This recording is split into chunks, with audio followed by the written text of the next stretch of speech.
भारत छोड़ो आंदोलन या अगस्त क्रांति भारतीय स्वतंत्रता आंदोलन की आखिरी महान लड़ाई थी जिसने ब्रिटिश शासन की नींव को हिलाकर रख दिया। 14 जुलाई 1942 को वर्धा में कांग्रेस कार्य समिति ने अंग्रेजों भारत छोड़ो प्रस्ताव पारित किया।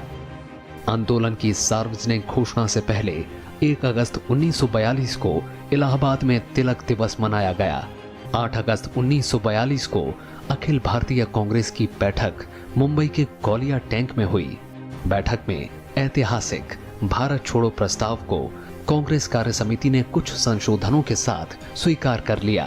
देश भर के स्वतंत्रता सेनानियों की एक ही मांग थी, पूर्ण स्वराज। इस मौके पर महात्मा गांधी ने ऐतिहासिक भाषण देते हुए कहा, मैं आपको एक मंत्र देना चाहता हूं जिसे आप अपने दिल में उतार लें और आपकी हर सांस के साथ इस मंत्र की आवाज आनी चाहिए। ये मंत्र है, करो या मरो। या तो हम भारत को आजाद कराएंगे या इस कोशिश में अपनी जान दे देंगे। In respect to God, need not be surprised if I do not realize the presence of God.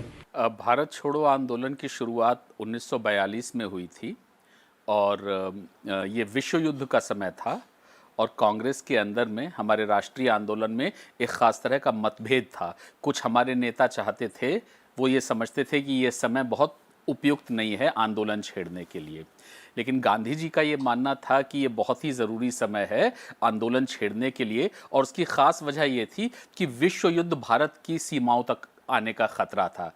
Gandhi ji के शब्दों ने जनता पर जादू सा असर डाला और वे नए जोश, नए साहस, नए संकल्प, नई आस्था, दृढ़ निश्चय और आत्मविश्वास के साथ स्वतंत्रता संग्राम में कूद पड़े। आंदोलन की घोषणा के 24 घंटे के भीतर ही सभी बड़े नेता गिरफ्तार कर लिए गए। गांधी जी को पूना के आगा खां पैलेस और कांग्रेस कार्यकारिणी के अन्य सदस्यों को अहमदनगर के दुर्ग में रखा गया। कांग्रेस को गैर संवैधानिक संस्था घोषित कर दिया गया। अंग्रेजों की तमाम कोशिशों के बावजूद कई राष्ट्रीय नेता गिरफ्तार नहीं हो पाए। इनमें क्रांतिकारी अरुणा आसफ अली भी थीं, जिन्होंने 9 अगस्त 1942 को मुंबई के गौलिया टैंक मैदान में तिरंगा फहराकर भारत छोड़ो आंदोलन का बिगुल बजा दिया। तभी से मुंबई के इस मैदान को अगस्त क्रांति मैदान भी कहा जाता है। इसके अलावा आंदोलन का नेतृत्व करने के लिए जनता के बीच से ही नेता उभर कर सामने आए। जय प्रकाश नारायण, राम मनोहर लोहिया, अच्युत पटवर्धन और सुचेता कृपलानी जैसे नेताओं ने भूमिगत रहकर आंदोलन को नेतृत्व प्रदान किया। बंबई में उषा मेहता और उनके कुछ साथियों ने कई महीने तक कांग्रेस रेडियो का प्रसारण किया। लोग ब्रिटिश शासन के प्रतीकों के खिलाफ प्रदर्शन करने सड़कों पर निकल पड़े और सरकारी इमारतों पर तिरंगा फहराना शुरू कर दिया। आंदोलन का आह्वान गांधी जी ने दिया तो अंग्रेजी सरकार को लगा कि एक बहुत बड़ा षड्यंत्र तख्ता पलट का है और वो आंदोलन हिंसक उग्र भी हो सकता है और वो हर हालत में आंदोलन को दबाने के पक्ष में थे। तो जैसे ही आंदोलन की कॉल गांधी जी ने दी, कांग्रेस के सारे बड़े नेताओं को एकदम से गिरफ्तार कर लिया गया और ऐसी जगह पर रखा गया जहां पर किसी के बारे में कुछ भी नहीं पता था। पटना के नौजवान विद्यार्थियों ने तो बलिदान का स्वर्णिम इतिहास ही रच डाला। 11 अगस्त 1942 को सचिवालय पर तिरंगा फहराने के दौरान फिरंगी हुकूमत की गोलियों से 7 छात्र शहीद हो गए। सरकार ने जब आंदोलन को दबाने के लिए लाठी और बंदूक का सहारा लिया तो आंदोलन का रुख बदलकर हिंसात्मक हो गया। अनेक जगहों पर रेल की पटरियां उखाड़ी गई और स्टेशनों में आग लगा दी गई। बंबई, अहमदाबाद और जमशेदपुर में मजदूरों ने संयुक्त रूप से विशाल हड़तालें की। संयुक्त प्रांत में बलिया और बस्ती, बंबई में सतारा, बंगाल में मिदनापुर और बिहार के कुछ भागों में अस्थायी सरकारों की स्थापना की गई। सतारा में विद्रोह का नेतृत्व वाई.बी. चौहान और नाना पाटिल ने किया था। पहली समानांतर सरकार बलिया में चितू पांडे के नेतृत्व में बनी।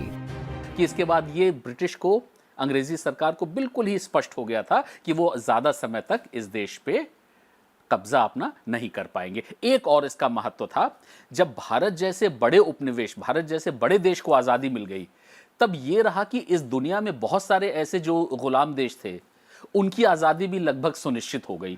भारत छोड़ो आंदोलन इस मायने में भी अनोखा था कि इनमें महिलाओं ने बढ़ चढ़कर हिस्सा लिया था। उन्होंने आंदोलन में न सिर्फ हिस्सा लिया बल्कि पुरुषों की बराबरी करते हुए इसका नेतृत्व भी किया।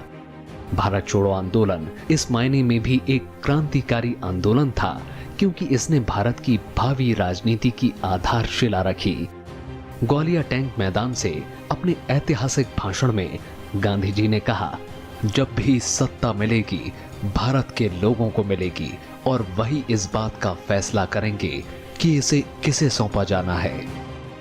भारत छोड़ो आंदोलन की वार्षिकी के अवसर पर उपराष्ट्रपति एम वेंकैया नायडू ने देशवासियों के साथ देश के महान नेताओं, क्रांतिकारियों, आंदोलनकारियों और उनके बलिदान को सादर नमन किया है। उन्होंने कहा है कि भारत छोड़ो आंदोलन से जुड़े संदेश आज भी उतने ही प्रासंगिक हैं। India movement was aimed at driving out foreigners, Britishers. But now the relevance of Quit India is still there. Quit India now should apply to ending corruption, ending discrimination, ending disparities, and then ending poverty. This should be a movement of the people, protecting the nature and then also eliminating the social evils. We should make them to quit India and for that matter the world also. Bharat छोड़ो आंदोलन का इतिहास गुमनाम योद्धाओं के बलिदानों से भरा पड़ा है। उस दौर के किसानों, फैक्ट्री मजदूरों, पत्रकारों, कलाकारों, छात्रों, शिक्षा शास्त्रियों और धार्मिक संतों की कई गुमनाम गाथाएं हैं। अगस्त क्रांति एक ऐतिहासिक क्षण था। ये केवल विदेशी दास्तां के खिलाफ महज एक आंदोलन भर नहीं था, बल्कि भारतीय जनता में एक नई चेतना का संचार था। इस नई चेतना ने भारत की आजादी की एक मजबूत जमीन तैयार की, जिसने 1947 में अंग्रेजों को भारत को आजाद करने पर मजबूर कर दिया।